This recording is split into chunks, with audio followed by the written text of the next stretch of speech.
Good morning class. चलिए, पहली चीज तो आपको वेक्टर्स का अनाउंसमेंट हो गया क्या? आप लोगों का वेक्टर्स का क्लास रहेगा एक, है ना? ओपन क्लास रहेगी, जिसको भी अटेंड करनी है कर सकते हैं, 3:40 से लेके 5 तक। ठीक है? हाँ, नहीं वो ऑफलाइन ऑनलाइन दोनों कर सकते हो ना आप। इसलिए गैप रखा गया है कि कोई चाहे तो घर जाके कर ले, चाहो तो यहाँ पे कर ले। मैं आपको डेट्स बताता हूँ कौन कौन सी डेट पर रहेगी। 3 क्लासेस का रहेगा उसका शेड्यूल। एक मिनट रुकिएगा, हाँ पे ग्रुप में भी डाल दूंगा मैं। हाँ, वेक्टर्स ही वेक्टर्स ऑप्शनल है। रजत सर पढ़ाएंगे आप लोग भी। रजत सर कई लोग पढ़े होंगे उनसे शायद। देखिए जरा, 3:40 से लेके 5 तक क्लास रहेगी आपकी, 19, 20 एंड 22। ठीक है, आपके ग्रुप में डाल देंगे। ठीक है सर। चलिए हम लोग चालू करते हैं अपना इलेक्ट्रोस्टैटिक्स।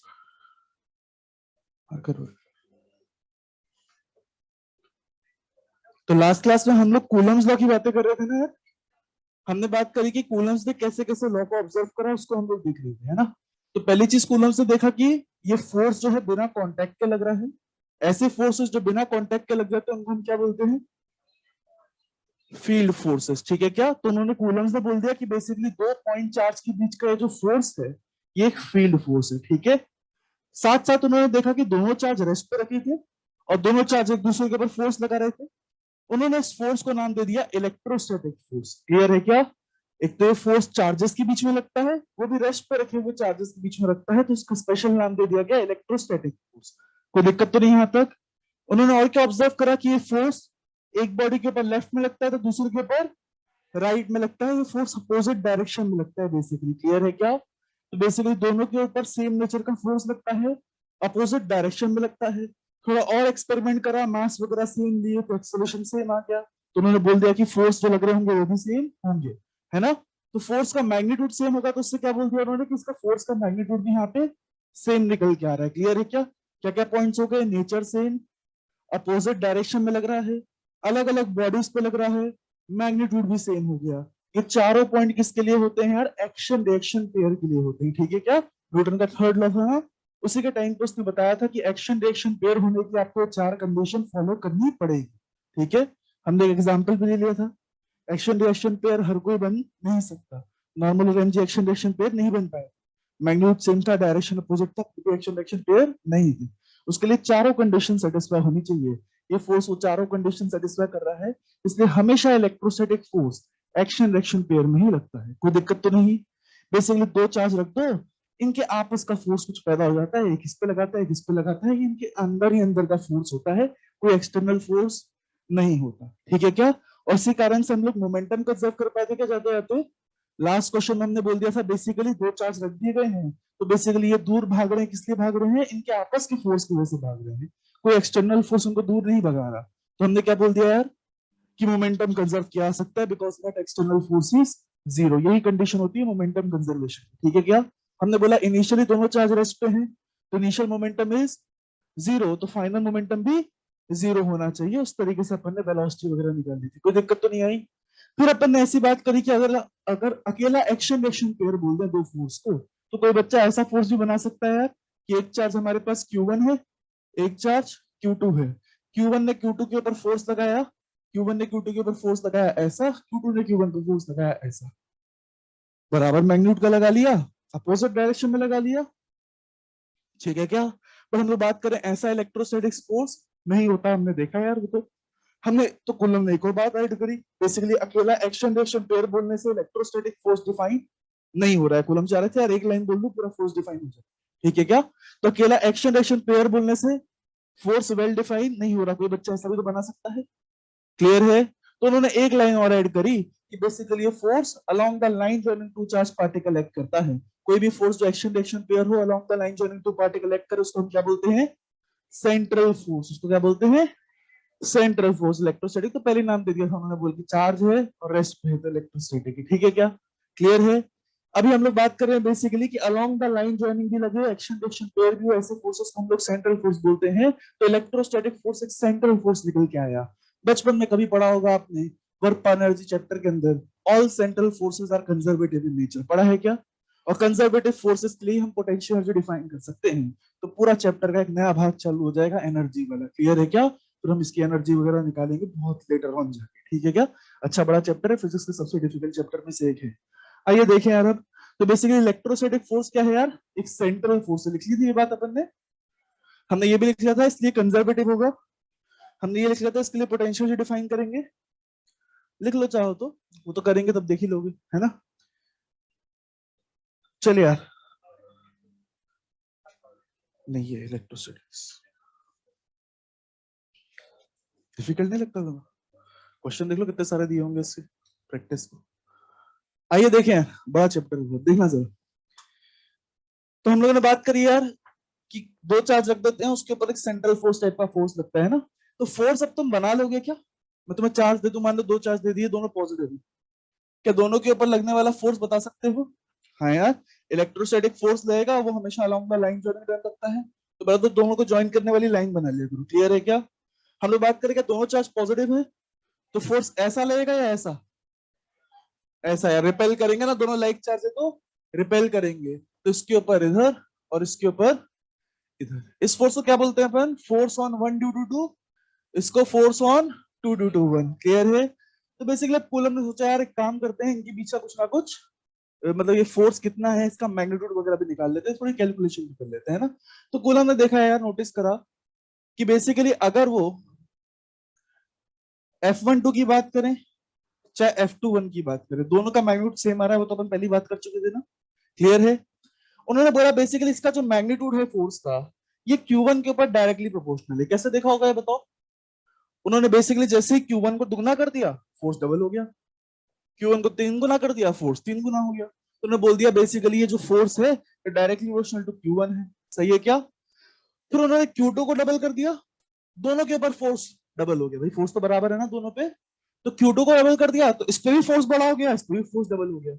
इसको थ्री टाइम्स कर दिया, इस पे भी फोर्स थ्री टाइम्स हो गया, इस पे भी थ्री टाइम्स हो गया। तो उन्होंने बोल दिया अकेले Q1 पे नहीं डिपेंड करता है फोर्स, Q2 पे भी डिपेंड करता है। कहने का मतलब Q1 Q2 के प्रोडक्ट के ऊपर डायरेक्टली डिपेंड करता है, क्लैरिटी है? फिर उन्होंने बात करी बेसिकली, उन्होंने देखा यार इस दूरी के ऊपर भी कुछ चर्चा करी उन्होंने। उन्होंने बोला बेसिकली अगर इनको हम पास में ले आते हैं तो फोर्स बढ़ जाता है, दूर ले आते हैं फोर्स कम हो जाता है। सही भी बात है यार, ये नॉन टचिंग फोर्स है, बेसिकली अपने आसपास एक ऑरा क्रिएट कर रहा है, इस ऑरा के अंदर कोई भी आके या तो खींचा चला जा रहा है या फिर रिपल्शन फील कर रहा है, समझ में आया? कोई दिक्कत तो नहीं? अब ये ऑरा जो रहेगा तो दूर जाने पे फेड तो हो गई यार, सही है क्या? कोई पर्सन अट्रैक्टिव है तो ऐसा नहीं जम्मू कश्मीर से लोग देखने चले आ रहे हैं, अट्रैक्टिव नहीं होगा तो उससे नमूना बोलेंगे। हम लोग बात करें बेसिकली कोई अट्रैक्टिव हुआ, आजू बाजू वाले कमरे से आ जाएगा जहां सीधा, और क्या होगा, क्लियर है क्या? तो हम लोग बात करें बेसिकली कि जितना दूर जाते रहेंगे उतना फोर्स कम होता जाएगा, उतना इनका अट्रैक्शन या रिपल्शन कम होता जाता है ना। तो बेसिकली उन्होंने बोला यार आर के कुछ इनवर्स पे डिपेंड कर रहा है। उन्होंने सोचा यार आर की कौन सी पावर पे डिपेंड कर रहा है, तो वो भी उन्होंने देख लिया, एक बार दूरी डबल करी तो फोर्स 1/4 टाइम्स हो गया, कितना हो गया? 1/4 टाइम्स। तो उनको लगा यार ये दूरी के स्क्वायर के इनवर्सली प्रोपोर्शनल है, तो उन्होंने बोल दिया force is also inversely proportional to r square, clear है क्या? उन्होंने इन सारी बातों को मिला के बोल दिया यार F12 is equal to F21 is equal to K Q1 Q2 by r square. What is K? Proportionality constant. इस K की वैल्यू क्या हो जाती है? 9 इंटू 10⁹ यूनिट क्या हो जाएगी? देखिए K की यूनिट निकालनी है, न्यूटन तो यहाँ पे पहले ही है, मीटर स्क्वायर और पर कूलम स्क्वायर नीचे आ रहा है, क्लियर है क्या? न्यूटन मीटर स्क्वायर पर कूलम स्क्वायर, सभी को समझ में आया अच्छे से? ये के की वैल्यू भी एक्सपेरिमेंटली निकाली होगी उन्होंने, बहुत ग्राफ वगैरह बना बना के, कोई दिक्कत तो नहीं? क्या कर दिया अपन ने? कूलम्स लॉ का डेरिवेशन कर दिया क्या? डेरिवेशन नहीं, पागल हो गए? डेरिवेशन लग रहा है तुम्हें? ऐसे ही बोलता क्या, तुम मानते गए, ही तो हुआ है, क्लियर है? एक्सपेरिमेंटली फाइंड करा गया ऐसे कुछ, ठीक है क्या? लॉ का कभी कोई डेरिवेशन नहीं हो। तो कूलम्स लॉ का फाइनली फॉर्मूला निकल के आ गया, डब्बा बना, याद कर ले, के की वैल्यू को भी याद कर।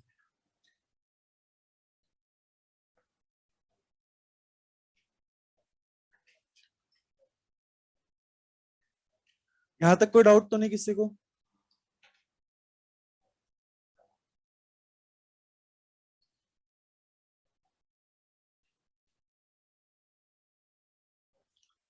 पीछे वालों को दिख रहा है सब क्लियरली?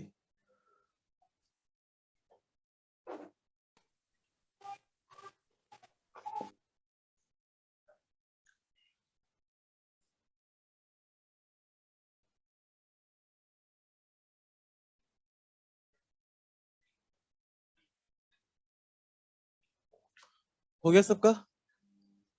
आइए थोड़ी बहुत बातें और करते हैं यार, स्के के ऊपर थोड़ी चर्चा और होती है। बेसिकली इस चैप्टर के अंदर दो साइंटिस्ट का कंट्रीब्यूशन, एक तो कूलम और एक गॉस। आगे जाके देखेंगे कूलम्स लॉ का डेरिवेशन पॉसिबल है लेकिन गॉस लॉ से। सही है? गॉस लॉ का डेरिवेशन पॉसिबल है कूलम लॉ से, दोनों करके बताऊंगा, कोई दिक्कत तो नहीं है? क्लियर है? तो कायदे से एक को लॉ बोलना चाहिए, दूसरे को थ्योरम बोलनी चाहिए, है ना? बट बेसिकली दोनों साइंटिस्ट ने लगभग लगभग सेम एरा में ही काम किया था, चीटिंग वीटिंग नहीं करी थी। और ऊपर से प्रूफ वगैरह जो हुआ उनकी डेथ के बाद हुआ। तो मतलब ऐसा नहीं करा उन्होंने कि बेसिकली पीछे से बोल दिया कि यार तुम्हारा तो थ्योरम था, थोड़ी इज्जत दी उनको कि यार लॉ बोल के गए तो लॉ ही रहने दो, है ना? तो बेसिकली दोनों ही लॉ कहलाते हैं, बट दोनों इंटरप्रूवेबल है ना? हम लोग बात करें इस के का, एक और नाम है, बेसिकली वो गॉस लॉ से निकल के आया है। के का एक और नाम है 1/4 पाई एप्सिलॉन। ठीक है, कोई दिक्कत तो नहीं?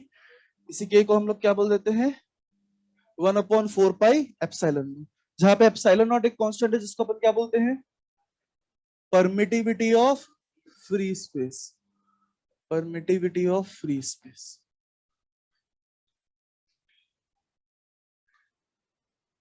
फ्री स्पेस का मतलब और कुछ नहीं, क्या होता है? वैक्यूम, है ना? एप्सिलॉन नॉट का नाम क्या है? Permittivity of free space. कोई दिक्कत तो नहीं? इस एप्सिलॉन नॉट की वैल्यू कितनी होती है? 8.85 इंटू 10⁻⁻12 यूनिट क्या हो जाएगी? इसी की उल्टी हो जाएगी क्या? देख पा रहे हैं? के की उल्टी हो जाएगी अपने पास coulomb square upon newton metre square. ये -12 ही होता है, ठीक है क्या? छापने जल्दी से।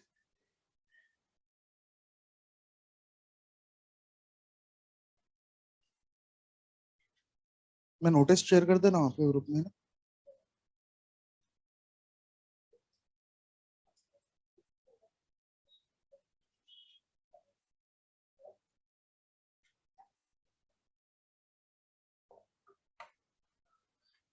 हो गया सबका?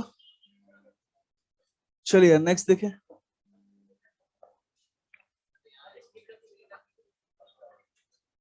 अच्छा ऐसा है क्या?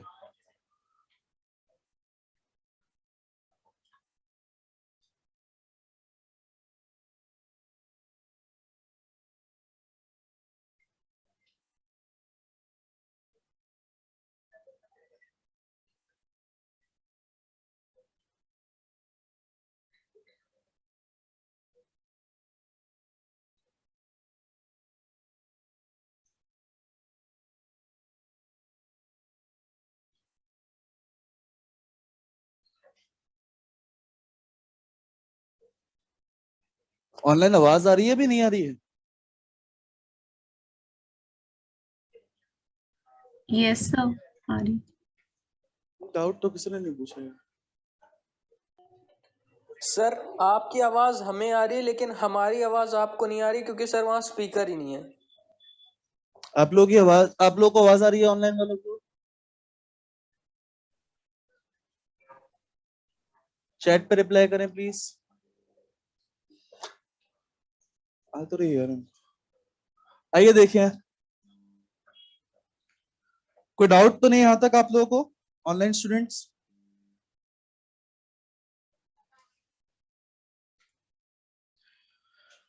खैर आप लोगों की आवाज नहीं आ रही, आज स्पीकर का कुछ इशू है। चलिए देखें, तो हम लोगों ने बेसिकली कूलम्स लॉ निकाल लिया, फॉर्मुलेट वगैरह कर लिया है ना? तो पहला क्वेश्चन करते हैं आप इसके ऊपर, लिखें जल्दी से। आपसे पूछा गया है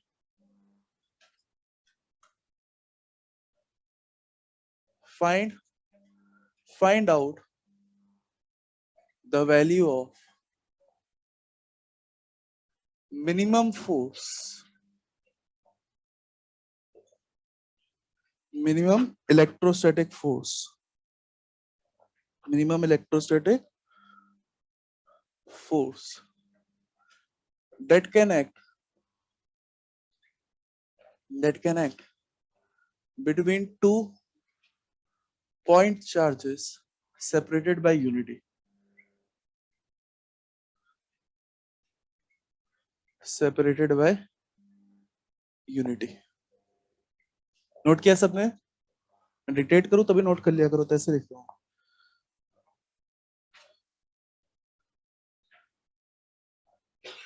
Find out the value of minimum electrostatic force that can act between 2 point charges separated by unity. पहले वाले को करवा चुका हूं, आंसर ना दीजिएगा अभी, बाकी नए लोगों को मौका दे थोड़ा। बहुत ही स्टैंडर्ड क्वेश्चन है, पूछा आ चुका है एग्जाम में, मेंस में पूछा हुआ है, मेंस नीट इंटरचेंज कर लेता है क्वेश्चन। कितना हुआ? तो बेसिकली हम लोग बात करें यार, फोर्स क्या होता है 2 पॉइंट चार्ज के बीच में। पहले तो यूनिटी का मतलब समझ पा रहे हैं, 1 मीटर है ना, क्लियर है। डिस्टेंस यूनिटी बोल दिया, मतलब 1 मीटर डिस्टेंस कर दिया गया। 2 पॉइंट चार्ज की बात हो रही है, Q1 और एक Q2, और इनके बीच का डिस्टेंस फिक्स कर दिया है, बोल दिया है 1 मीटर, ठीक है क्या। इनके बीच में जो मिनिमम से मिनिमम इलेक्ट्रोस्टैटिक फोर्स एक्ट करता है उसकी वैल्यू अपने को बतानी है, क्लियर है।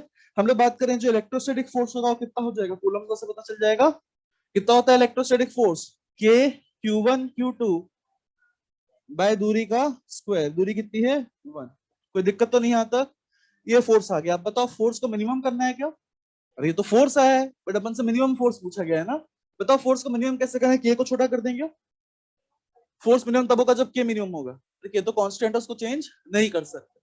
हम लोग बात करें फोर्स मिनिमम तब होगा जब दूरी ज्यादा होगी, बट दूरी तो फिक्स कर दी उसने, क्लियर है। तो क्या करें यार, अब चार्ज ही बचता है। तो हम लोग बात करें चार्ज जब मिनिमम होंगे तो फोर्स भी मिनिमम होगा, क्लियर है क्या। मिनिमम से मिनिमम चार्ज कितना हो सकता है, स्मॉल ही पड़ा है ना, स्मॉलेस्ट यूनिट ऑफ चार्ज, कोई 1 कूलम मत बोल देना है। मिनिमम से मिनिमम चार्ज कितना हो सकता है, ई से छोटा चार्ज पॉसिबल नहीं है। स्मॉलेस्ट यूनिट ऑफ चार्ज अपन लोग पढ़ चुके हैं। ये तो फोर्स हो गया, और फोर्स की मिनिमम वैल्यू कितनी हो गई। मिनिमम वैल्यू के लिए अपन लोगों ने चार्ज को मिनिमम कर दिया, Q1 Q2 दोनों को ही मिनिमम कर दिया, ई कर दिया है ना, तो के ई स्क्वायर आंसर होगा। के की वैल्यू भी डाल सकते हो, कांस्टेंट है। ई की वैल्यू भी डाल सकते हो, कांस्टेंट है, 1.62 10 की पावर -19, क्लियर है। कॉपी करें जल्दी से, फिर नेक्स्ट देखिएगा।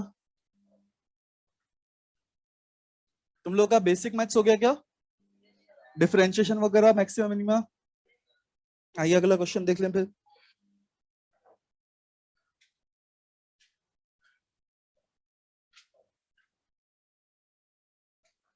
अगला क्वेश्चन क्या है, कंसेप्ट देख लेते हैं, हेडिंग डालिएगा सुपरपोजिशन प्रिंसिपल।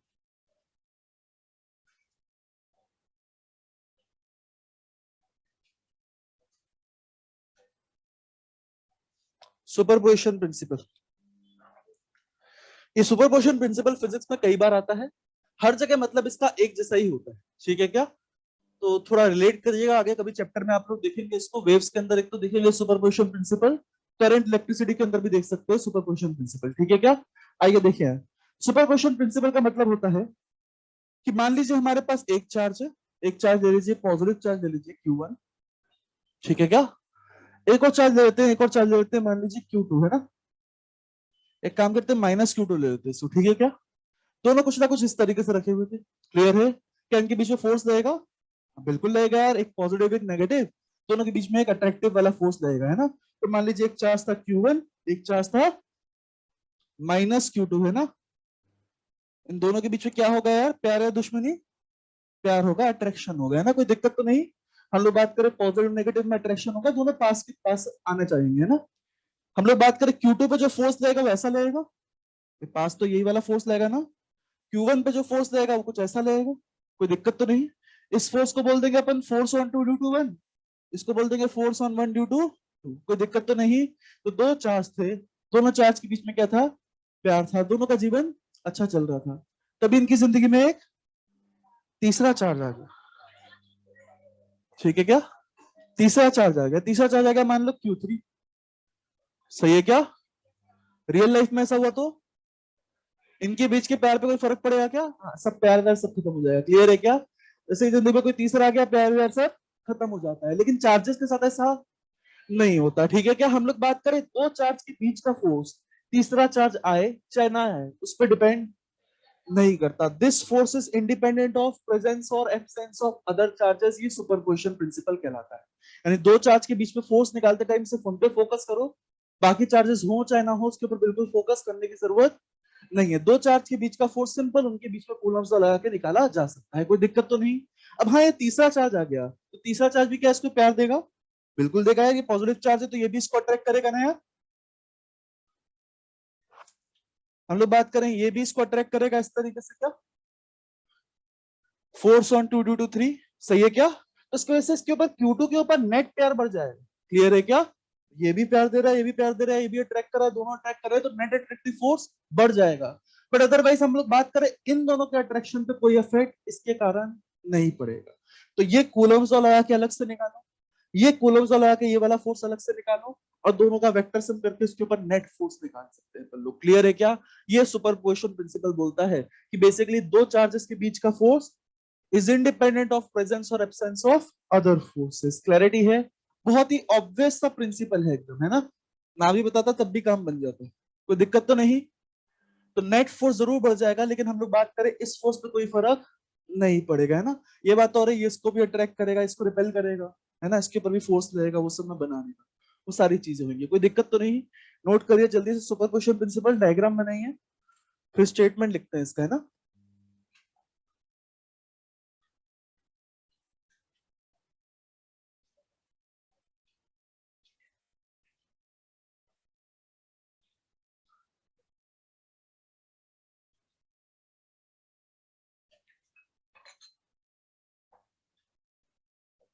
पीछे बातें मत करो यार।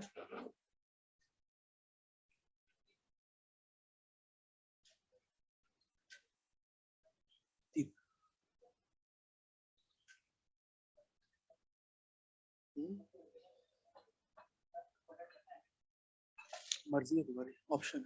किसी को लग रहा है कुछ वीक हो गया है, एक आध क्लास छूट गई, स्टार्टिंग स्टार्टिंग में छूट जाती है ना, तो उस चक्कर में एक वर्कशॉप टाइप का मान सकते हैं, सभी के लिए ओपन है, कोई भी जाकर अटेंड कर सकते हैं।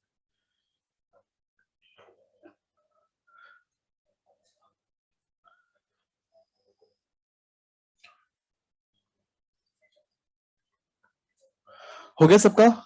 स्टेटमेंट लिखिएगा यार। Electrostatic force, electrostatic force short में लिख लें ESF करके, है ना, बहुत बार आएगा। Electrostatic force is independent of, is independent of, sorry गलत बोल दिया, electrostatic force between 2 point charges, electrostatic force between 2 point charges, electrostatic force between 2 point charges, electrostatic force between 2 point charges is independent of presence or absence, presence or absence of other charges, is independent of presence or absence of other charges। तो दो charge के बीच का force निकालते time तीसरे के बारे में सोचने की बिल्कुल जरूरत नहीं है। आइए इसको अप्लाई करने जल्दी से, क्वेश्चंस करते हैं। अब क्वेश्चंस की मतलब झड़ सी लग जाएगी एकदम, बहुत सारे क्वेश्चंस है, फटाफट करते जाएंगे, प्रैक्टिस करना है बस। अच्छा वेक्टर्स लगेगा बहुत अच्छे से इसमें, है ना, देखें जरा। पहले तो इजी क्वेश्चन देता हूँ जिसमें वेक्टर ज्यादा ना लगे। मान लीजिए अपने पास एक 2 कूलम का चार्ज है, मान लीजिए अपने पास एक -8 कूलम का चार्ज है, दोनों के बीच की दूरी ले लो 2 मीटर या 1 मीटर ले लो, चलो हम लोग बात करें 2 मीटर की दूरी पे एक और चार्ज है, और ये चार्ज है हमारे पास 2 कूलम का, ठीक है क्या? आपको क्या करना है, नेट फोर्स ऑन 2 कूलम भी मत करो, उसको 4 कूलम कर लो, net force on 4 coulomb charge, 4 coulomb charge के ऊपर नेट फोर्स कितना है वो निकालना है आपको। जल्दी से करें।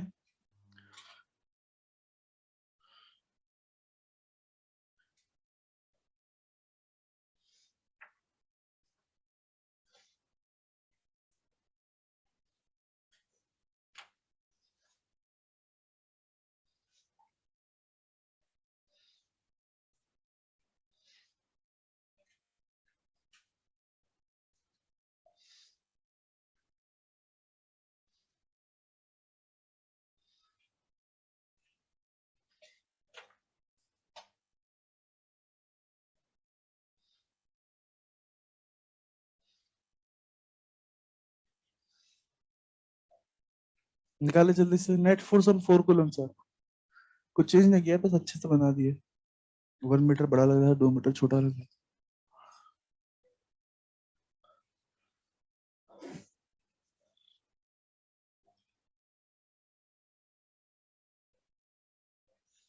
निकला क्या? 4 कूलम के ऊपर नेट फोर्स निकालना है ना। तो देखना हम लोग क्या हैबिट बनाएंगे, हम लोग हैबिट ये डेवलप करेंगे कि डायरेक्शन हम लोग डायग्राम डायग्राम में निकाल के बना लेंगे, ठीक है क्या। डायरेक्शन बनाने का सिंपल फंडा, इलेक्ट्रोस्टैटिक फोर्स हमेशा लाइन जोइनिंग टू पार्टिकल के अलोंग एक्ट करता है। अगर पॉजिटिव पॉजिटिव चार्ज हो, नेगेटिव नेगेटिव चार्ज हो, कहने का मतलब लाइक चार्जेस हो, तो उनके बीच में क्या होता है, रिपल्शन होता है। हम लोग बात करें अगर क्या हो, अनलाइक चार्जेस हो, तो उनके बीच में क्या हो, अट्रैक्शन होता है। कोई दिक्कत तो नहीं। हम लोग बात करें ये 4 कूलम के ऊपर नेट फोर्स निकालना है, बताओ 4 कूलम के ऊपर कितने फोर्स लेंगे। टोटल 2 फोर्स लेंगे, एक तो ये लगाएगा और एक ये लगाएगा। क्लियर है क्या। इस 4 कूलम के ऊपर बचे हुए 2 चार्ज 2 फोर्स लगाएंगे, कोई दिक्कत तो नहीं। इन दोनों फोर्स का अपने को वेक्टर सम वगैरह करना होगा। वेक्टर सम के लिए अपने को डायरेक्शन एंगल एकदम सही सही बनाना पड़ता है यार। क्लियर है। तो ये डायरेक्शन एंगल वगैरह सही सही बने उसके लिए अपन लोग बात करते हैं। आइए देखिए क्या करेंगे। सबसे पहले तो हम बोलेंगे जो भी नेट फोर्स होगा उसको बाद में देखेंगे, पहले तो अपन बात करते हैं कि -8 कूलम जो होगा 4 कूलम को क्या करेगा, अट्रैक्ट या रिपेल। अट्रैक्ट, तो फोर्स लगेगा तो अलोंग द लाइन जॉइनिंग, और उसमें भी अट्रैक्टिव फोर्स। अट्रैक्टिव फोर्स कैसा लगाऊं यार, टुवर्ड्स 8 कूलम लगाऊंगा ना यार। अट्रैक्टिव फोर्स मतलब कि ये 4 कूलम 8 कूलम की तरफ आना चाह रहा है, तो 8 कूलम की तरफ फोर्स लगा दिया, कोई दिक्कत तो नहीं। हम लोग बात करेंगे उसको ऐसा बोल सकते हैं, force on 4 due to 8 coulomb, कोई दिक्कत तो नहीं। ऐसे देखना, इसकी बात करते हैं 2 कूलम को। 2 कूलम वाला कितना फोर्स लगेगा, कैसा फोर्स लगेगा, पहले तो ये बताओ। रिपल्सिव फोर्स लगेगा ना, तो रिपल्सिव फोर्स लगेगा इस तरीके से, सही है क्या। इसको धकेलेगा, पुश करेगा, दूर पुश करेगा, ठीक है क्या। और इस फोर्स को अपन बोल देंगे फोर्स ऑन 4 ड्यू टू 2, कोई दिक्कत तो नहीं। इन्हीं दोनों फोर्स का रिजल्टेंट इसके ऊपर नेट फोर्स हो जाएगा क्या। क्लियर है क्या।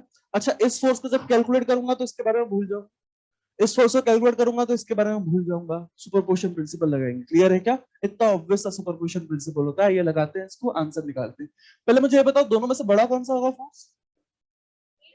हाँ भैया यार, ये चार्ज बड़ा भी है और पास में भी रखा है, तो डिस्टेंस का एडवांटेज भी इसके पास। क्लियर है क्या। तो ये फोर्स डेफिनेटली बड़ा होगा, तो मैं डेफिनेटली बोल सकता हूँ कि नेट फोर्स इस तरफ आएगा, बोल सकते हैं ना यार। यहीं पर ही नेट फोर्स आएगा, कोई दिक्कत तो नहीं। आइए नेट फोर्स निकालते हैं हम लोग। नेट फोर्स कितना हो जाएगा देखना जरा। दोनों फोर्स ऐड हो रहे हैं, सब्सट्रैक्ट हो रहे हैं, सब्सट्रैक्ट हो रहे हैं ना यार, अपोजिट लग रहे हैं ना यार। बेसिकली ये फोर्स इधर लग रहा है, थोड़ा बहुत इफेक्ट उसका ये खत्म कर दे रहा है। क्लियर है, अपोजिट लग के। तो F48 माइनस F42 कर दूंगा कि नेट फोर्स आ जाएगा। सबको समझ में आती है बात। क्लियर है। इस वेक्टर सबसे बच जाते हैं अपन, जब भी फोर्स वन डायमेंशन में लग रहे हो, वेक्टर्स वन डायमेंशन में लग रहे हो, तो स्केलर जैसे ही बिहेव करते हैं। देखो कहीं लग रहा है वेक्टर लगाया है, कहीं नहीं लग रहा। क्लियर है क्या। आइए आगे बढ़ते हैं। हम लोग बात करें F48 कितना हो जाएगा यार, तो कूलम्स लगाओ जल्दी से। K इंटू 4 इंटू 8 अपॉन इनके बीच की दूरी का स्क्वायर, है ना। इनके बीच का दूरी का स्क्वायर कितना है, 2 है ना। 4 और 8 के बीच की दूरी कितनी है, 2 मीटर है ना। तो 2 मीटर का स्क्वायर। फिर देखिए F42 कितना हो जाएगा अपने पास। हम लोग बात करें K इंटू 4 इंटू 2, और 4 और 2 के बीच की दूरी कितनी है, 3 मीटर है, दिख रही है सबको। तो अपॉन 3 का स्क्वायर। के की वैल्यू वगैरह भी डाल लेते हैं, कुछ 3 से कैंसिल हो जाएगा, अच्छा बन जाएगा, देखना जरा। पर तो ये 4 है, 4 से 4 ही कैंसिल कर देते हैं। यहाँ पे 9 इंटू 8 आ जाएगा, कितना हो जाएगा 9 इंटू 8 72 इंटू 10 की पावर 9, माइनस यहाँ पे देखें यार, ये हो गया कितना 8, और यहाँ पे आ जाएगा 9। अच्छा नीचे भी 9 है क्या, तो 9 से 9 कैंसिल हो जाएगा, तो 8 इंटू 10 की पावर 9 आ जाएगा। तो कितना आ जाएगा 64 इंटू 10 की पावर 9 न्यूटन। आया समझ में, कैलकुलेशन समझ में आई। के की वैल्यू डाल दी बस, है ना। हाँ बोलो। यार हम मैग्नीट्यूड लिख रहे हैं ना सर फोर्स का भी। अभी हम फोर्स पूरा डायरेक्शन का लिख नहीं दे रहे, बस मैग्नीट्यूड लिख रहे हैं। डायरेक्शन हम डायग्राम में बना रहे हैं, और कॉलम्स वजह से सिर्फ फोर्स का मैग्नीट्यूड लिख रहे हैं। मैग्नीट्यूड तो मतलब नेगेटिव आ भी जाएगा, उसको प्लस बना देंगे। तो मैग्नीट्यूड है, मैग्नीट्यूड इज ऑलवेज पॉजिटिव। तो इसलिए चार्ज को मैग्नीट्यूड वाले फॉर्मूले में साइन के साथ डालना बिल्कुल जरूरी नहीं है, ठीक है क्या।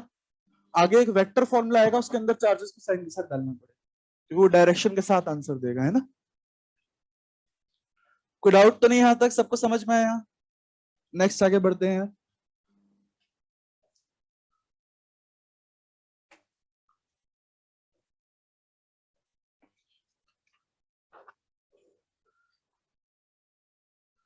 फिर देखिए अगला क्वेश्चन देखिए।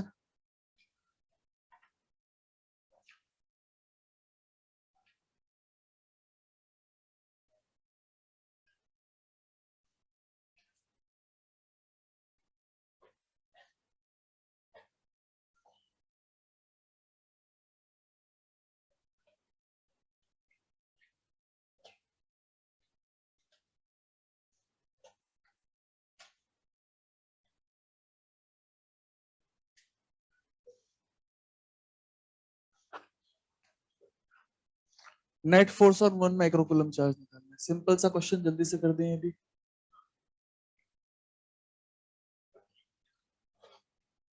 सारे चार्जेस एक ही लाइन पे है।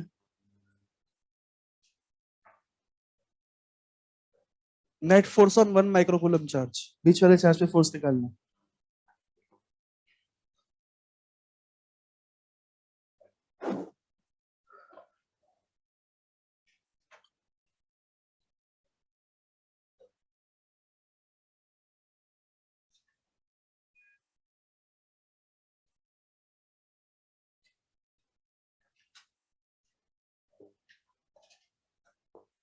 यार मैं चैट तुम लोगों की देख रहा हूँ, आप लोगों को डाउट है तो चैट पे लिखिए प्लीज।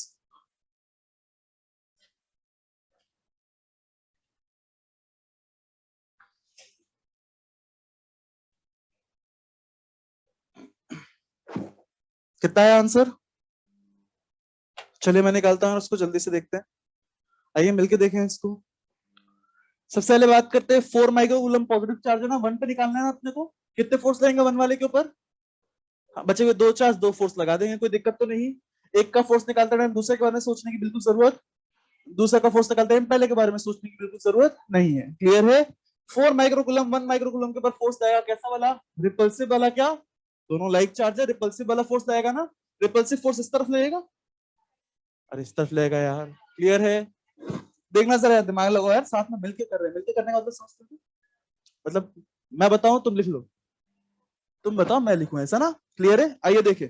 तो 4 माइक्रोकूलम के ऊपर और 1 माइक्रोकूलम के बीच में जो फोर्स लगेगा वो रिपल्सिव टाइप का लगेगा। 4 माइक्रोकूलम 1 माइक्रोकूलम के ऊपर किस तरफ फोर्स लगेगा?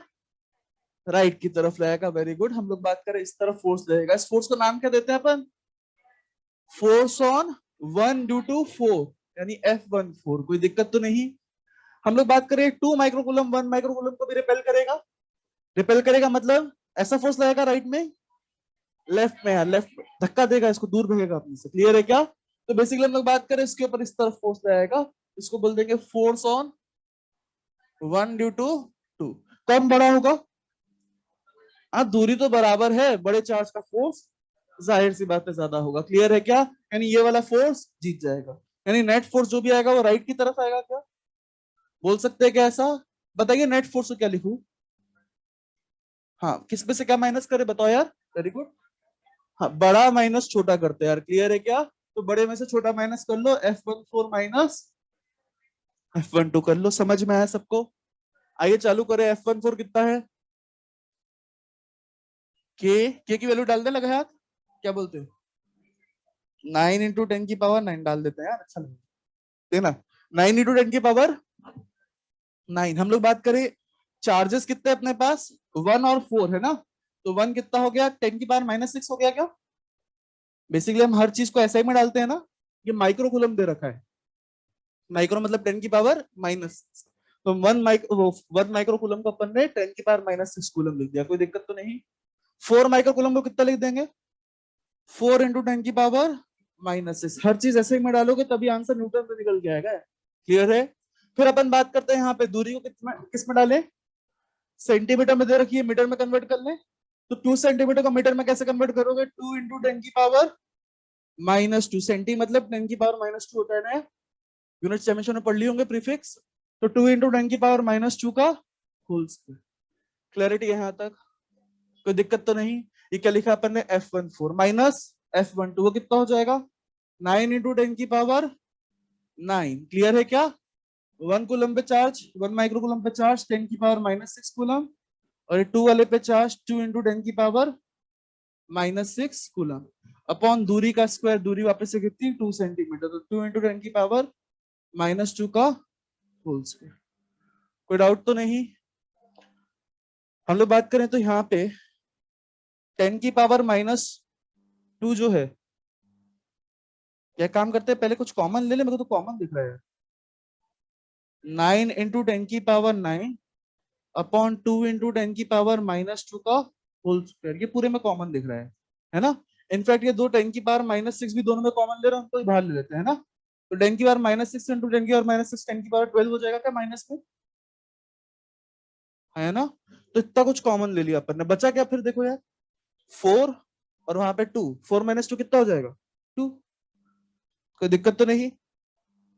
अब इसको सॉल्व कर लो जल्दी से, कितना आ जाएगा ये? 10 की पावर -4 बनेगा ना, स्क्वायर होगा तो ऊपर जाएगा तो कितना हो जाएगा देखना, 10 की पावर 4 हो जाएगा। सही है। अच्छा 10 की पावर -12 और 10 की पावर 9, तो 10 की पावर -3 बचेगा, और यहाँ पे 10 की पावर 4 और ऊपर आ गया तो 10 की पावर 1 बचेगा क्या? अरे देखना कितना आ जाएगा अपने पास, ये आ जाएगा अपने पास 9 इंटू 10 की पावर 1 अपॉन 2 का स्क्वायर इंटू 2, एक 2 से एक 2 कैंसिल, ये हो जाएगा 5 से चला जाएगा तो 45 आंसर आ जाएगा। इतना बढ़िया आंसर है। ठीक है, मेरे को बस पावर्स की कैलकुलेशन समझानी थी, हालांकि मैंने समझा ही नहीं है ना। अगर किसी को दिक्कत है तो बोल दो। पावर की कैलकुलेशन सबको क्लियर है? ये पावर की कैलकुलेशन करनी पड़ेगी आपको।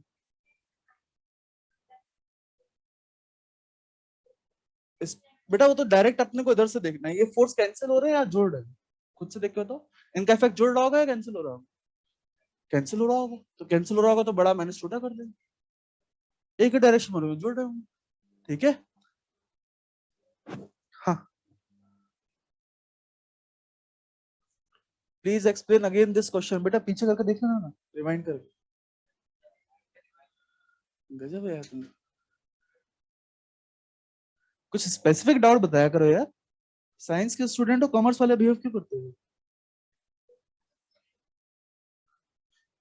पूरा क्वेश्चन फिर से बताओ, स्पेसिफिकली कुछ तो पूछो यार कि कहां से दिक्कत आई। मैं आपसे पूछ रहा हूँ 10 की पावर्स में कोई दिक्कत तो नहीं है? पावर हैंडलिंग सब लोग कर पाए हैं?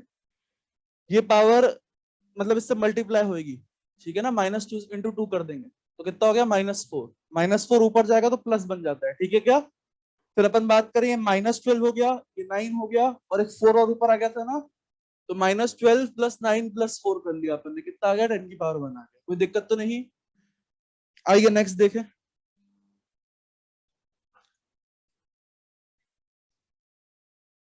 अब थोड़ा प्रॉपर वेक्टर वगैरह घुसेड़ते हैं, देखना जरा। हमारे पास एक चार्ज है Q, दूसरा चार्ज है Q, तीसरा चार्ज है Q, तीनों क्या कर रखे हुए हैं? इक्विलेटरल ट्रायंगल की एक वर्टाइसिस पे रखे हुए हैं। इस इक्विलेटरल ट्रायंगल की साइड कितनी है? A। कोई डाउट तो नहीं? इतना डायग्राम देगा, कुछ बातें नहीं बोलेगा, साइड बराबर मतलब इक्विलेटरल ट्रायंगल है, अपने आप आपको पता चल जाएगा। कोई दिक्कत तो नहीं?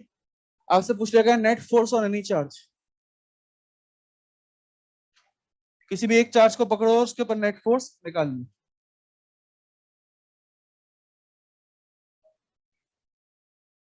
किसी भी एक चार्ज के ऊपर नेट फोर्स निकाल लो, सारे के ऊपर सेम आएगा ना? सिमेट्री से कह सकते हैं equilateral triangle is a symmetrical figure, जो इसका हाल होगा वही हाल इसका होगा, वही हाल इसका होगा। कोई दिक्कत तो नहीं? किसी भी एक के ऊपर पकड़ के नेट फोर्स निकाल लो, तीनों के ऊपर वही नेट फोर्स लग रहा होगा। कोई डाउट तो नहीं? कितना है? √3 के यूज कर रहा है इसको।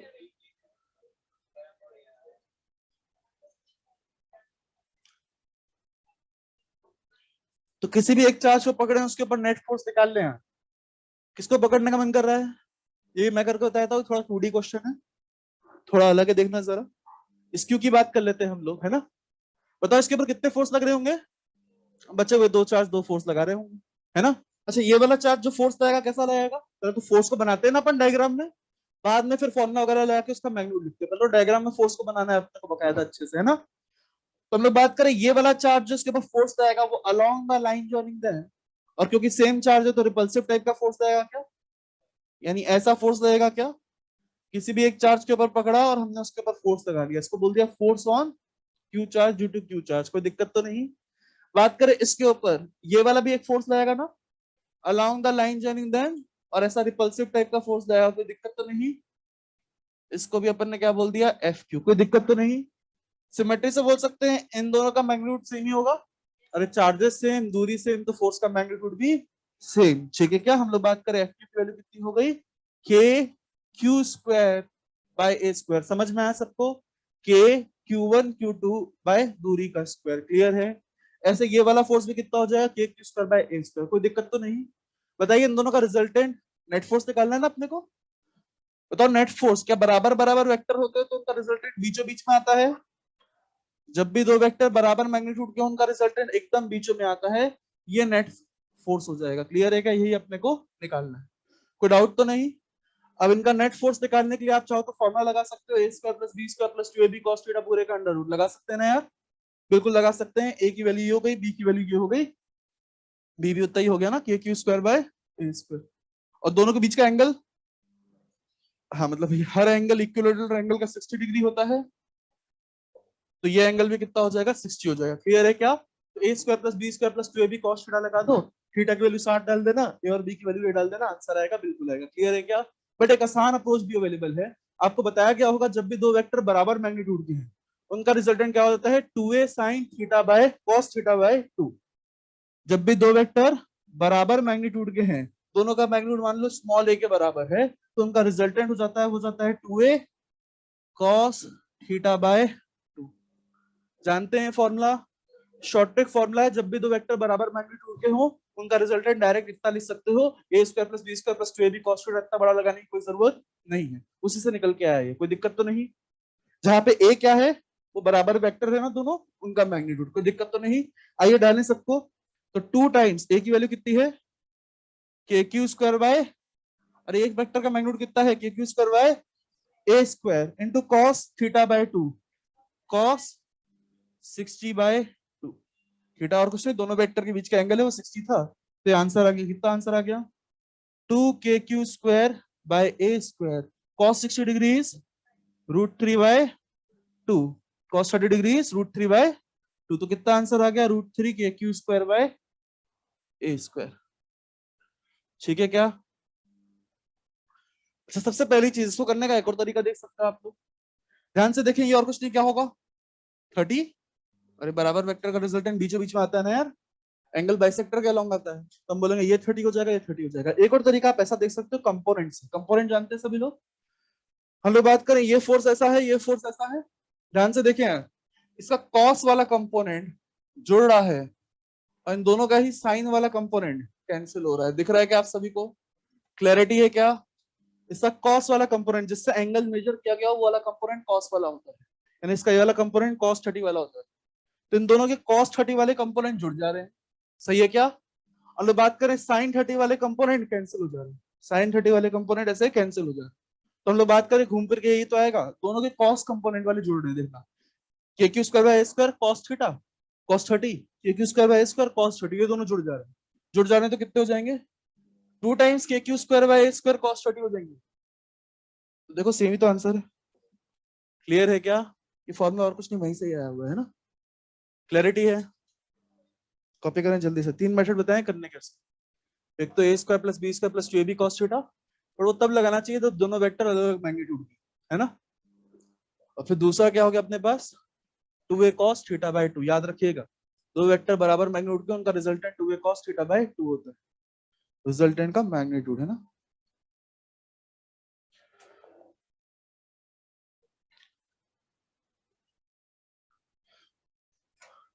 बिल्कुल प्रैक्टिकल क्वेश्चन है, मॉड्यूल के अंदर ऐसे क्वेश्चंस देखेंगे आप लोग, ठीक है, आपके लेवल के ही क्वेश्चन है। नेक्स्ट आगे बढ़े इसी में, अगला क्वेश्चन आप लोग करिएगा यार, आप लोग के हिसाब से दे रहा हूँ, सेम कॉन्सेप्ट, ठीक है क्या।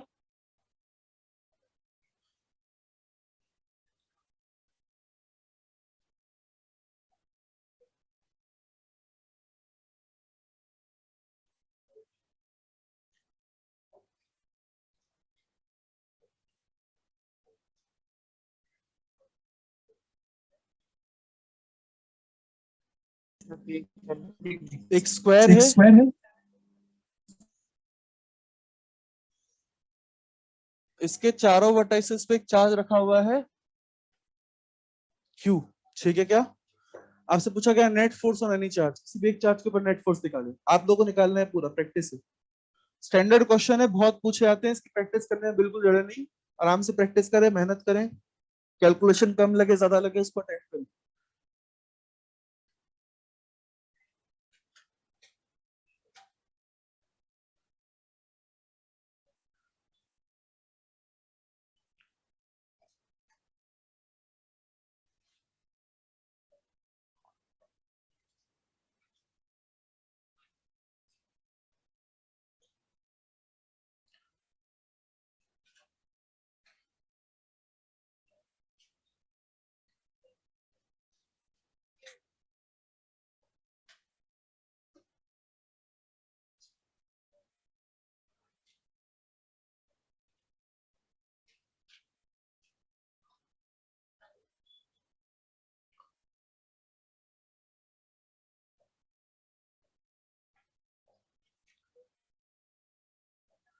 किसी भी एक चार्ज के ऊपर फोर्स निकालना है, बताइए कितने फोर्स देंगे एक चार्ज पे? बचे हुए 3 चार्ज 3 फोर्स लगाएंगे, 2 मत कर देना। बचे हुए 3 चार्ज है, 3 चार्ज 3 फोर्स लगाएंगे। कोई भी एक फोर्स निकालते टाइम बाकी फोर्स को भूल सकते हैं आप लोग, है ना, सुपरपोजिशन प्रिंसिपल के अकॉर्डिंग।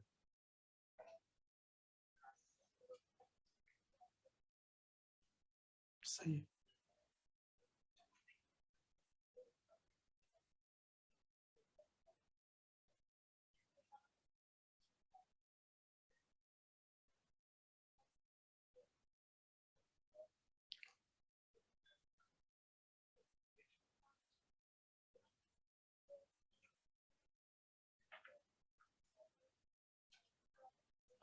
मैं करूं क्या?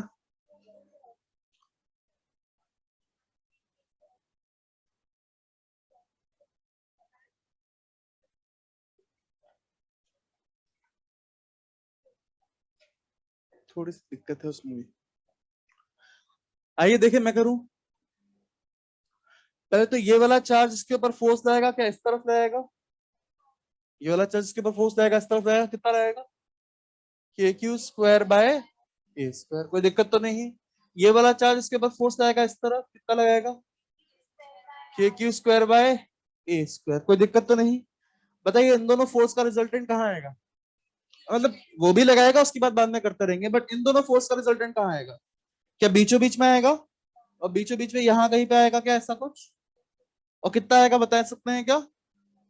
डायरेक्ट है यार, परपेंडिकुलर फोर्स और बराबर बराबर है, एफ और एफ लग रहे हैं, रूट टू एफ रिजल्टेंट हो जाता है क्या? जानते हैं इतना सभी लोग? तो डायरेक्ट बोल दो root two k Q square by A square. किसी को दिक्कत आ रही हो तो यही फॉर्मूला लगा ले, दोनों वेक्टर बराबर बराबर मैग्नीट्यूड के हैं, थीटा की वैल्यू कितनी है 90 डिग्री। क्लियर है? तो वो cos 45 डिग्री हो जाएगा, 1/√2 से यहाँ पे रूट टू कैंसिल हो जाएगा, तो रूट टू टाइम्स आ जाएगा। कोई दिक्कत तो नहीं? क्लियर है? डायरेक्ट याद रखें 90 डिग्री पे बराबर फोर्स लग रहे हो तो रूट टू एफ रिजल्टेंट हो जाता है। कोई दिक्कत तो नहीं? बहुत बार आता है अपने पास, है ना? तो इन दोनों का रिजल्टेंट तो ये हो गया। क्लियर है क्या? रिजल्टेंट का मतलब क्या होता है कि अब इन दोनों को भूल जाओ और उसकी जगह यही फोर्स लगा लो। दो फोर्स का कमाल या अकेला फोर्स कर सकता है, ये रिजल्टेंट का मतलब होता है। कोई दिक्कत तो नहीं? यानी इन दोनों को थोड़ा मनी मन अब भूल जाना है ना। क्लैरिटी है? इन दोनों की जगह ये एक फोर्स वही काम करेगा, तो दोनों मिलकर कर रहे हैं। क्लैरिटी है? हम बात करें एक और फोर्स लगेगा किसके बीच पर, इन दोनों के बीच में। क्या इन दोनों के बीच में जो फोर्स लगेगा उसके लिए दूरी चाहिए होगी, ये वाली। बताइए दूरी कितनी हो जाएगी? ए स्क्वायर प्लस ए स्क्वायर पूरे का अंडर रूट, यानी रूट टू ए, रूट टू ए। कोई दिक्कत तो नहीं? सबको दूरी समझ में आई ये वाली? मेरे को बताइए जो फोर्स होगा इनके बीच का, इसके और इसके बीच का, ये along the line joining two particle लगेगा ना, यानी कि ऐसा ही कुछ लगेगा ना, वो भी सही है क्या? और ये फोर्स कितना हो जाएगा? के क्यू स्क्वायर अपॉन दूरी का स्क्वायर, यानी रूट टू ए का स्क्वायर, यानी कितना हो गया? के Q square by two a square. सही है क्या? तो ध्यान से देखिए, अब तो एक फोर्स ये लग रहा है और दूसरा फोर्स ये लग रहा है, और दोनों सेम लाइन में लग रहे हैं, सेम डायरेक्शन में भी लग रहे हैं। क्या ऐड हो जाएंगे डायरेक्टली? तो हम लोग बात करें बेसिकली नेट फोर्स जो होगा वो और कुछ नहीं, इन दोनों का एडिशन हो जाएगा। K Q square by two a square plus root two k Q square by A square. K Q square by A square common ले लो, जैसी मर्जी ऑप्शन में से मैच करना है अपने को। तो आंसर तो ऑप्शन दे रखे होंगे तो उस हिसाब का आंसर अपन बना लेंगे फिर। क्लियर है? कोई डाउट तो नहीं? ये आंसर हो गया, समझ में आया सबको? कॉपी करें जल्दी।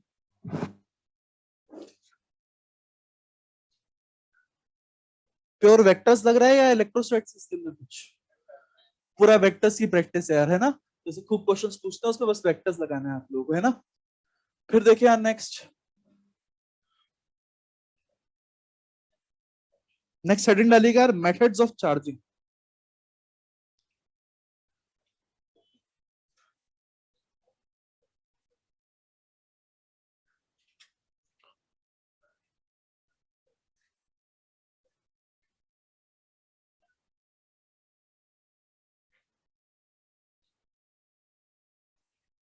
मेथड्स ऑफ चार्जिंग, यार चार्ज करने के क्या क्या तरीके अपने पास, ठीक है ना? तो एक तरीका सबसे बेसिक वाला सबने करा होगा यार, चार्जिंग बाय फ्रिक्शन। बेसिकली अपन रब करते हैं बालों के ऊपर बलून को दीवार से फिर चिपका लेते हैं, ऐसा इसलिए कर पाते हैं क्योंकि बलून चार्ज हो जाता है। कोई दिक्कत तो नहीं? क्लैरिटी है सबको? तो हेडिंग डालिएगा यार चार्जिंग बाय फ्रिक्शन। पहला मेथड है जो चार्जिंग का वो क्या है? Charging by friction. इसके अंदर हम लोग क्या करते हैं? दो मटेरियल्स को रब करते हैं ना, दो अलग अलग मटेरियल्स को रब करते हैं ना। सबसे फेमस एग्जांपल आपने सुना होगा, अपने पास क्या होती है? एक इबोनाइट रॉड होती है और उसको एक सिल्क क्लॉथ से अपन लोग रब करते हैं। सिल्क क्लॉथ बोल देता है, कभी कभार वूल क्लॉथ बोल देता है, कुछ भी बोल देता है ना। इन दोनों का आपस में रबिंग करते हैं। जैसे रबिंग करते हैं तो क्या होता है यार? चार्ज का ट्रांसफर टेक प्लेस होता है। कौन कौन सा चार्ज? प्रोटॉन निकल के इसके अंदर घुस जाता है ना, इसका प्रोटॉन निकल के घुस जाएगा। ऐसा क्या? इलेक्ट्रॉन निकलेगा। Electrons are loosely bonded particles, तो बेसिकली वही हैं जो निकलते हैं। क्लियर है क्या? तो हम लोग बात करें जैसे इसको रब करते हैं, इससे इलेक्ट्रॉन्स कूद के इसके अंदर चले आते हैं, तो उसके ऊपर क्या बचता है? Positive charge. और इलेक्ट्रॉन कम हो जाएंगे ना, तो प्रोटॉन चौड़े हो जाएंगे, कोई दिक्कत तो नहीं। यहाँ पे क्या होगा? इलेक्ट्रॉन इसके अंदर ज्यादा हो जाएंगे, वो चौड़े होकर घूमेंगे तो नेगेटिव चार्ज आएगा, उन्हीं का चार्ज दिखेगा इस पे, है ना। तो दोनों बॉडी जैसे चार्ज हो जाएगी, कोई दिक्कत तो नहीं। क्लैरिटी है सबको? अच्छा, ऐसा क्यों हुआ यार? हर बार ऐसा ही होता है, मतलब जब भी इबोनाइट रॉड और सिल्क क्लॉथ को रब करोगे, एक पे पॉजिटिव चार्ज आएगा इबोनाइट रॉड पे, तो सिल्क पे हमेशा नेगेटिव आएगा। क्लियर है? कोई रैंडम प्रोसेस नहीं है, कुछ साइंस है इसके पीछे कोई? क्लियर है क्या? हम लोग बात करें बेसिकली ऐसा क्यों हो रहा है कि इसके ऊपर पॉजिटिव इसके ऊपर नेगेटिव है। इलेक्ट्रॉन एफिनिटी सुना है आप लोगों ने, सभी लोगों ने केमिस्ट्री में? तो बेसिकली सिल्क की इलेक्ट्रॉन एफिनिटी ज्यादा थी, रॉड की इलेक्ट्रॉन एफिनिटी कम थी। तो बेसिकली उसको इलेक्ट्रॉन से प्यार कम था, इसको इलेक्ट्रॉन से प्यार ज्यादा था, तो इसने लपक लिया, उसने छोड़ दिया। कोई दिक्कत तो नहीं, सिंपल कॉन्सेप्ट है ना। हम लोग बात करें basically due to difference in electron affinity, due to difference in electron affinity, charge transfer takes place. Charge transfer takes place. Charging जो भी होती है इलेक्ट्रॉन की वजह से ही होती है। हम लोग बात करें यहाँ पे एक को इलेक्ट्रॉन से ज्यादा प्यार था, उसने इलेक्ट्रॉन लपक लिए, दूसरे ने इलेक्ट्रॉन छोड़ दिए, चार्ज ट्रांसफर टेक्स प्लेस। अच्छा, ऐसा ही है तो फिर अपन ने इसको अकेला रख क्यों नहीं दिया? रॉड ली, रॉड के ऊपर कपड़ा रख दो, चार्जिंग हो जाएगी। रब क्यों करा? हाँ बिल्कुल सही यार, सबने सुना है यार, इलेक्ट्रॉन ऐसे बैठे बैठे निकलता नहीं है, उसको निकालने के लिए कुछ एनर्जी देनी पड़ती है। कितनी एनर्जी देनी पड़ती है? उसके वर्क फंक्शन के बराबर। कुछ याद है work function? Photo electric effect में पढ़ते हैं अपन लोग। हम लोग बात करें वर्क फंक्शन बराबर एनर्जी मिलती है, इलेक्ट्रॉन तुरंत बाहर निकल आता है, कोई दिक्कत तो नहीं। ये एनर्जी हमने फ्रिक्शन की मदद से दी है, हमने उसको रब करा तो फ्रिक्शन से हीट डेवलप होती है ना यार, हाथ रब करते गर्म हो जाते हैं ना। तो वैसे बेसिकली रब करा तो हीट डेवलप हुई तो इसको वर्क फंक्शन बराबर एनर्जी मिल गई, इलेक्ट्रॉन रिजेक्ट होकर दूसरे के अंदर पहुंच गए। क्लियर है क्या? हम लोग बात करें by rubbing we gives it energy equal to work function, है ना। Bye rubbing,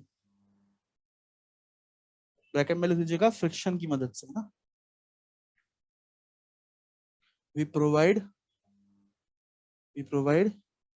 energy equal to work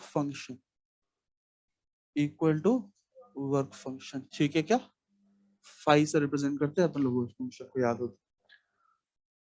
ठीक है क्या? तो पहले तो चार्ज ट्रांसफर इलेक्ट्रॉन एफिनिटी के हिसाब से हुआ, जिसको इलेक्ट्रॉन ज्यादा प्यारा था उसने इलेक्ट्रॉन लपक लिया, दूसरे ने इलेक्ट्रॉन छोड़ दिया। लेकिन इतनी आसानी से काम हो नहीं सकता, कुछ एनर्जी देनी पड़ती है, वो एनर्जी हमने फ्रिक्शन के सहारे दी। क्लियर है? कोई दिक्कत तो नहीं? कैसे रबिंग से चार्ज, फ्रिक्शन से चार्ज ट्रांसफर होता है, मेरे ख्याल से सबको समझ में आना चाहिए। बट उसके साथ एक दिक्कत सबको सब क्लियर दिख रही होगी, इसमें हम लोग चार्ज एग्जैक्ट कितने अमाउंट का देना चाह रहे हैं वो डिसाइड नहीं कर सकता, अभी भी इसमें काफी हद तक रेंडमनेस है। ऐसा नहीं है कि बेसिकली हमें मान लो एग्जैक्ट 1 कूलम चार्ज देना है, तो हमें पता है कि इसको इतने सेकंड तक रब करना होगा, 1 कूलम का चार्ज पहुंच जाएगा। ऐसा कोई कैलकुलेशन नहीं कर पाते हम लोग, है ना। तो हम लोग बात करें बेसिकली चार्ज कितना गया है, क्या गया है, वो अपन लोग कैलकुलेट नहीं कर पाते हैं। जबकि अपन लोगों ने देखा अभी फिक्स चार्ज दे रहे थे 1 कूलम 2 माइक्रो कूलम, तो ऐसे चार्ज कैसे दिए जा रहे थे, तो उनके लिए और भी मेथड है, उनको आगे पढ़ते हैं। तो नेक्स्ट देखते हैं यार, charging by conduction. Charging by conduction,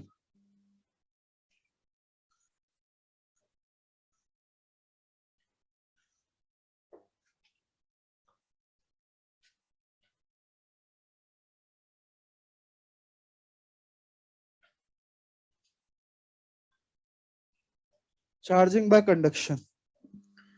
जाहिर सी बात है हेडिंग सजेस्ट कर रही है यार, किसके बीच में होता होगा ये? कंडक्टर्स के बीच में। यार पहली नेसेसरी चीज क्या है इसमें?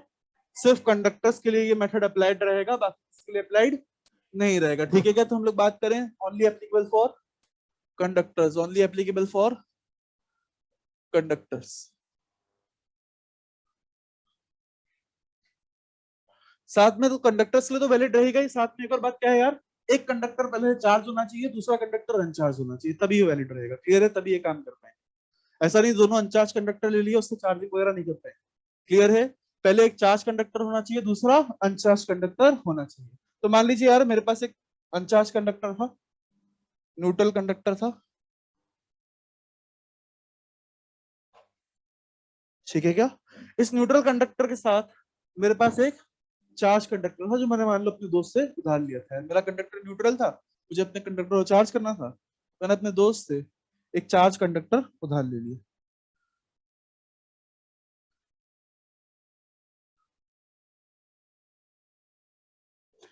ठीक है क्या? तो दोस्त का कंडक्टर जो था वो क्या था? चार्ज था, है ना? अच्छा, कंडक्टर के अंदर इलेक्ट्रॉन्स क्या होते हैं? फ्री होते हैं। सुना है क्या? मतलब अगर मैं बात करूं ये न्यूट्रल कंडक्टर, इसके पास कोई भी इलेक्ट्रॉन, अरे इलेक्ट्रॉन भी है और प्रोटॉन भी है, बार बार फंस जाता है। इसके अंदर जितने इलेक्ट्रॉन होते ही प्रोटॉन है, इसलिए नेट चार्ज इसके ऊपर 0 है, तो इसके पास इलेक्ट्रॉन भी है। और ये इलेक्ट्रॉन भयंकर फ्री, एकदम फुल ऑन फ्री, एकदम छपरी इलेक्ट्रॉन बोल सकते हो उसका। क्लियर है क्या? फुल फ्री इलेक्ट्रॉन, एकदम घूम रहे भटक रहे, एकदम खाली पीली। क्लियर है क्या? ऐसा ही इसके पास भी है, कोई दिक्कत तो नहीं। अच्छा, कोई भी चार्ज हम कभी कंडक्टर को देते हैं तो कंडक्टर के ऊपर चार्ज पूरा फ्रीली घूम सकता है। क्लियर है क्या? छपरी इलेक्ट्रॉन के पास कोई भी चार्ज जाता है तो वो भी छपरी बन जाता है, कोई दिक्कत तो नहीं। तो हम लोग बात करें जो भी चार्ज इसके अंदर डालेंगे वो भी एकदम फ्री हो जाएगा, और फ्री हो जाएगा तो फ्रीली घूम सकता है। अच्छा, लेकिन दिक्कत क्या है, जैसे तुम नेट चार्ज डालोगे, क्या चार्जेस के बीच में रिपल्शन होगा? मान लो तुम इसमें पॉजिटिव चार्ज डाल रहे हो, तो तुमने पहले क्या करा यार, इसके ऊपर मान लो थोड़ा सा पॉजिटिव चार्ज डाल दिया, ठीक है क्या? अगला पॉजिटिव चार्ज जैसे डाल दिया, क्या हुआ? इन दोनों में रिपल्शन हुआ क्या? है ना? तुमने इसमें पॉजिटिव चार्ज डाला, जैसे ही एक और पॉजिटिव चार्ज डालना चाहा, इनमें रिपल्शन हुआ क्या? तो रिपल्शन हुआ तो ऐसा मान लो एकदम दूर दूर पहुंच गए, और दूर दूर पहुंच गए मतलब दोनों सरफेस तक पहुंच गए, ये इस सरफेस पे, ये इस सरफेस। क्लियर है क्या? अब तुम जो भी चार्ज डाल रहे हो एकदम मैक्सिमम दूरी पे जाना चाह रहा है, तो एकदम सरफेस सरफेस पे जाना चाहिए। क्लियर है क्या? क्योंकि बेसिकली जो भी चार्ज डाल रहे हो उसके बीच में रिपल्शन है। क्लियर है? कोई दिक्कत तो नहीं। मान लो तुम नेगेटिव चार्ज डाल रहे हो तो नेगेटिव चार्ज को अगले नेगेटिव चार्ज रिपेल करेगा, तो वो भी दूर दूर तक जाएगा, है ना? इसलिए हम बोलते हैं कंडक्टर के ऊपर जो भी चार्ज डालो वो सीधे कहां पे पहुंच जाता है? सरफेस पे। जो भी चार्ज इसके ऊपर डाल दिया, मान लो मैंने क्यू चार्ज डाल दिया, तो पूरा चार्ज कहां पे दिखेगा? सरफेस पे जाके दिखेगा। क्लियर है क्या? कोई दिक्कत तो नहीं। कंडक्टर के बल्क में, बल्क समझते हो, बीच वाले हिस्से में, मास में, वहां पे कोई भी चार्ज रिसाइड नहीं कर पाता। जो भी होता है सरफेस सरफेस पर रिसाइड करता है। मान लो स्फीयर है तो सरफेस सरफेस पर रिसाइड करेगा। कोई दिक्कत तो नहीं। क्लैरिटी है? क्योंकि बेसिकली रिपल्शन होता है तो मैक्सिमम दूरी पे वो जाना चाह रहा होता है, ऐसा मान लो। कोई दिक्कत तो नहीं। हालांकि और भी आगे गॉस लॉ जाके सेटिस्फाई तब होता है जब बेसिकली चार्ज सरफेस पे, उसको गॉस लॉ से भी अपन समझेंगे, है ना? क्लियर है? अब इसके पास चार्ज था, क्यू चार्ज था, मेरे दोस्त का कंडक्टर था, मुझे अपना कंडक्टर चार्ज करना था, मैंने क्या करा, दोनों को कांटेक्ट में ला दिया। क्लियर है क्या? इस स्फीयर को लाया, स्फीयर को लाया, दोनों को कांटेक्ट में ला दिया। एक तरीका तो ये है। दूसरा तरीका एक और क्या है यार, ऐसे कांटेक्ट में लाने की जगह कभी कभार टेक्निकल हो जाते हैं बहुत ज्यादा, तो क्या कर लेते हैं, एक वायर बिछा देते हैं और यहाँ पे एक स्विच लगा देते हैं। कोई दिक्कत तो नहीं। क्लियर है? और उनको मेहनत आ रही थी यार इधर से इधर कांटेक्ट में लाने में, उन्होंने खटका लगा दिया, खटका दबाते हैं वैसे ही कांटेक्ट बन जाता है। क्लियर है? कोई दिक्कत तो नहीं। समझ पाए सभी लोग? देखना जरा, एक पॉजिटिव चार्ज वाला स्फीयर था और एक न्यूट्रल स्फीयर था, दोनों को या तो कांटेक्ट में लाओ या स्विच दबा दो, एक ही बात है, कोई फर्क नहीं पड़ता। हम लोग बात करें जैसे ही दोनों को कांटेक्ट में लाए, क्या हुआ? क्या ये चार्ज बेसिकली रिपल्शन फील कर रहे थे ना फील यार? बेसिकली इसको ये वाला चार्ज रिपेल कर रहा था, ठीक है क्या? बट ये जाना तो चाह रहा था पर इसके पास रास्ता नहीं था। बेसिकली चार्ज कंडक्टर में ही फ्लो हो सकता है ना यार, तो बेसिकली जाना चाह रहा था पर रास्ता नहीं था। जैसे ही कांटेक्ट लाए, इसको एक और कंडक्टिंग पाथ मिल गया चलने की, तो तुरंत जैसे ही कांटेक्ट में लाए बेसिकली तुरंत पूरा का पूरा इधर जाके थोड़ा बहुत ट्रांसफर हो गया, चार्ज इसके अंदर भी चला गया, है ना? तो जैसे ही हम लोगों ने मान लो स्विच क्लोज कर दिया, मान लो स्विच क्लोज कर दिया, तब भी ये होगा ना, कंडक्टिंग पाथ मिल जाएगा, तो थोड़ा बहुत चार्ज यहाँ से फ्लो होकर एकदम दूर यहाँ पे पहुंच जाएगा, थोड़ा चार्ज यहाँ पे, थोड़ा चार्ज एकदम यहाँ पे। कोई दिक्कत तो नहीं। यानी जैसे ही स्विच ऑन करेंगे क्या होगा यार,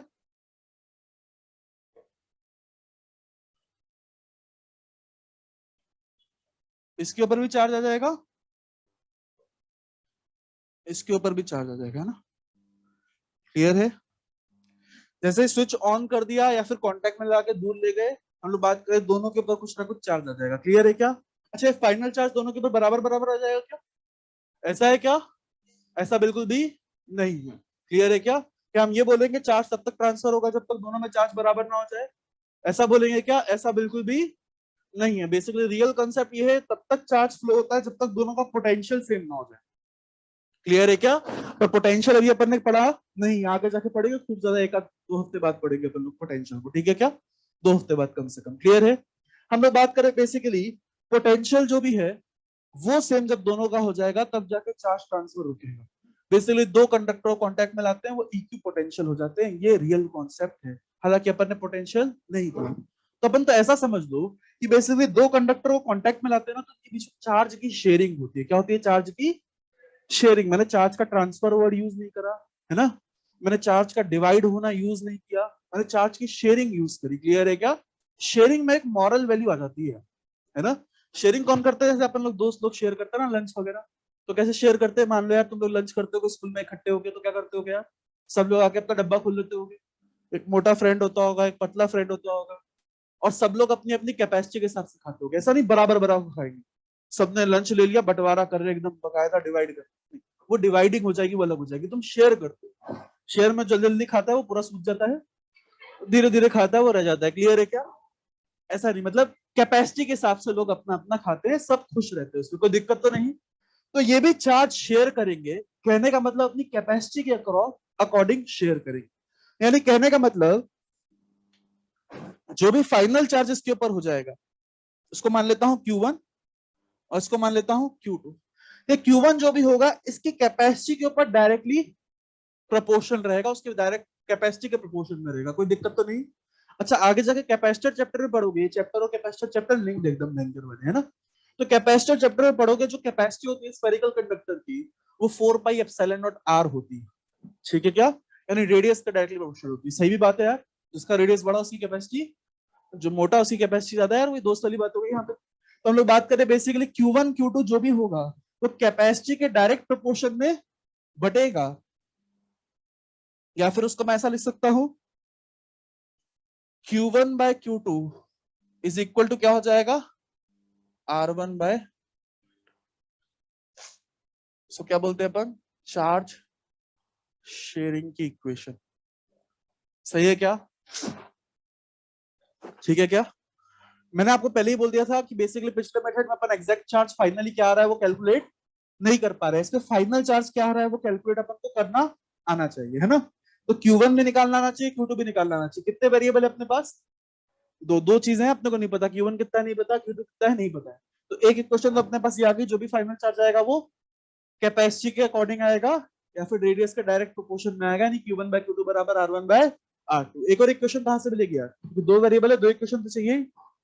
तो एक इक्वेशन ये होगी, दूसरी इक्वेशन चार्ज कंजर्वेशन। यार याद है, चार्ज हमेशा कंजर्व रहता है, कोई कंडीशन नहीं है, हमेशा चार्ज कंजर्वेशन लगा सकते हैं तो लगाएंगे यार। आइए देखिए, क्या इनिशियली चार्ज हमारे पास Q था, अब जो चार्ज है वो Q1 प्लस Q2 है। तो हम लोग बात करें इनिशियल चार्ज और फाइनल चार्ज सेम होना चाहिए, charge can neither be created not be destroyed. तो हम बोल सकते हैं यार Q बराबर कितना हो जाएगा? Q1 plus Q2। क्या सेकंड इक्वेशन हो गई?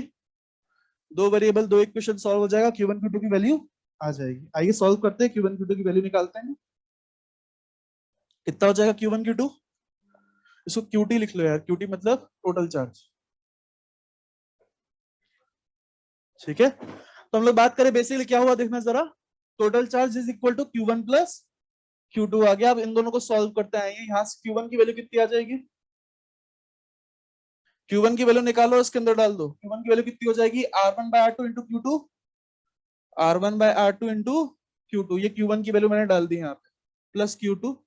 सही है, Q2 कॉमन ले लो, Q2 की वैल्यू निकालनी है अपने को, हो जाएगी अपने पास QT R2 upon R1 plus R2। LCM लोगों क्रॉस मल्टीप्लाई करोगे ये निकल के आएगा, है ना? इस Q2 की वैल्यू इस इक्वेशन के अंदर डाल देंगे तो Q1 की वैल्यू भी आ जाएगी, Q1 की वैल्यू आ जाएगी QT into R1 upon R1 plus R2। हाँ बिल्कुल, मेरे को रटा हुआ है ये, आपको भी रटना है ना? आइए देखें, रटने का एक तरीका है, वो तरीका बता रहा हूँ, उसी तरीके से रटना है। सो कॉपी करें जल्दी, पहले तो यहाँ तक कॉपी कर लें, फिर रटने का तरीका देखें।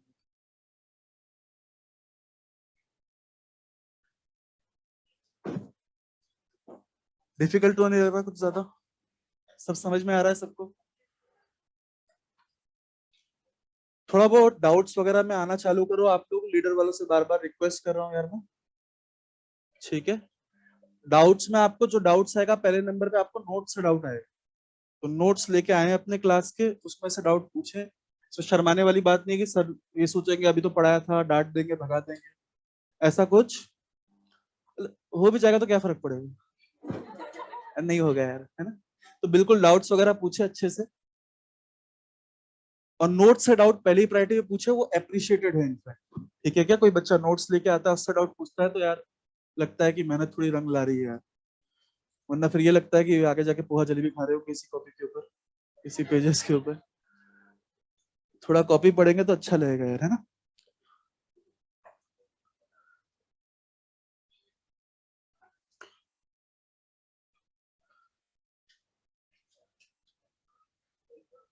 हाँ यार, इस फॉर्मूले को रटने का एक तरीका है यार। बेसिकली चार्ज जो भी था, टोटल चार्ज जो भी था इसके ऊपर, ये total charge direct ratio of radius पे डिवाइड हो रहा था। कैसे हो रहा था? डायरेक्ट रेशियो ऑफ रेडियस पे डिवाइड हो रहा था। जब भी कोई चीज डायरेक्ट रेशियो में डिवाइड होती है उसको देखना ऐसे करते हैं। पहले तो हम लोग बात करें क्या डिवाइड करना है, टोटल चार्ज ना। इस टोटल चार्ज को दोनों में डिवाइड करना है ना, और किसके रेशियो में डिवाइड करना है? रेडियस के। तो टोटल रेडियस से डिवाइड करना है, टोटल चार्ज को डिवाइड करना है, उसको रेडियस के रेशियो में डिवाइड करना है ना, तो उसको अपन ने किससे डिवाइड कर लिया? टोटल रेडियस से डिवाइड कर लिया। अब क्या करना है अपने को? डायरेक्ट रेशियो में निकालना है ना। तो मान लो अगर मेरे को Q1 निकालना है, तो Q1 निकालना है तो उसको R1 से मल्टीप्लाई कर दो, सही है। और मान लो मेरे को Q2 निकालना है, तो Q2 के लिए क्या कर दूंगा? Total charge upon total radius को ही R2 से मल्टीप्लाई कर दूंगा। कोई दिक्कत तो नहीं? क्लैरिटी है? हम लोग बात करें टोटल चार्ज को पहले टोटल रेडियस से डिवाइड करा, क्योंकि हमें टोटल चार्ज को रेडियस के डायरेक्ट रेशियो में डिवाइड करना था। क्लियर है? जब भी दो कंडक्टर कांटेक्ट में आते हैं टोटल चार्ज रेडियस के डायरेक्ट रेशियो में डिवाइड होता है। स्फेरिकल कंडक्टर से सिर्फ बात हो रही है। क्लियर है क्या? अपने सिलेबस में वही है। हम लोग बात करें जब भी दो स्फेरिकल कंडक्टर्स कांटेक्ट में लाए जाएं या फिर स्विच के दौरान स्विच के द्वारा जोड़े जाएं, तो उनमें total charge direct ratio of radius पे डिवाइड होता है। तो पहले तो टोटल चार्ज को अपन ने रेडियस के टोटल रेडियस से डिवाइड करा। क्लियर है? और फिर हम लोग डायरेक्ट रेशियो में डिवाइड करना चाह रहे हैं, तो Q1 निकालते टाइम R1 से मल्टीप्लाई करा, Q2 निकालते टाइम R2 से मल्टीप्लाई करा। ऐसे ही कभी इनवर्स रेशियो में भी डिवाइड करना पड़ता है चीजों को। तो अगर मान लो इनवर्स रेशियो में डिवाइड करना हो तो क्या करते हैं? Q1 निकालते टाइम R2 से मल्टीप्लाई करते हैं और Q2 निकालते टाइम R1 से मल्टीप्लाई करते हैं। उसको इनवर्स रेशियो बोलते हैं। आगे जाके करेंगे अपन लोग current divides in inverse ratio of resistance in a parallel circuit, ठीक है क्या। Potential divides in the direct ratio of resistance in a series circuit. Clear है? करंट इलेक्ट्रिसिटी की बातें है ना। ऐसी बातें वहां पे भी होती है सेंटर ऑफ मास में। Centre of mass is a point which divides the distance between two masses in inverse ratio of the masses. Clear है क्या? तो इस तरीके से वहां पे भी इनवर्स रेशियो डायरेक्ट रेशियो से डायरेक्ट फॉर्मूला लिख सकते हो आप लोग, बस इस लैंग्वेज से डायरेक्ट फॉर्मूला लिख सकते हो। क्लियर है? ये रेशियो वाला काम अच्छे समझ में आया? लिखवाना जो भी होगा बातें मैं कल लिखवा दूंगा, आज यहाँ तक नोट कर लें बस, कॉन्सेप्ट कल लिखवा देंगे, ठीक है क्या। चलिए, थैंक यू। ऑनलाइन किसी को कोई दिक्कत तो नहीं? सॉरी आज स्पीकर नहीं था, कल से शायद चीजें ठीक हुई है ना। चलिए, थैंक यू।